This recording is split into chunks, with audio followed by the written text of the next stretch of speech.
హరిపాదం అడుగున గంగా కలిపాపం తనుకడ గంగా, హరిపాదం అడుగున గంగా కలిపాపం తనుకడ గంగా. వ్యాసం ఇతిహాసం ఆ వ్యాసుడు ప్రవచించంగా, కంఠం గణపతిదై కురు చరితము విరచించంగా. యజుస్సామను అథర్వ శాఖలుగా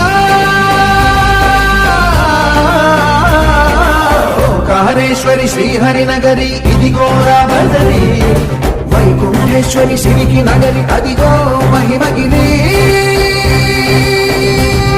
ఈ కొండపై పాకండగా ఆ విష్ణు పాదమే వెలసింది, వేదాలనే విభజించిన శ్రీ వ్యాసపీఠమై విరిసింది.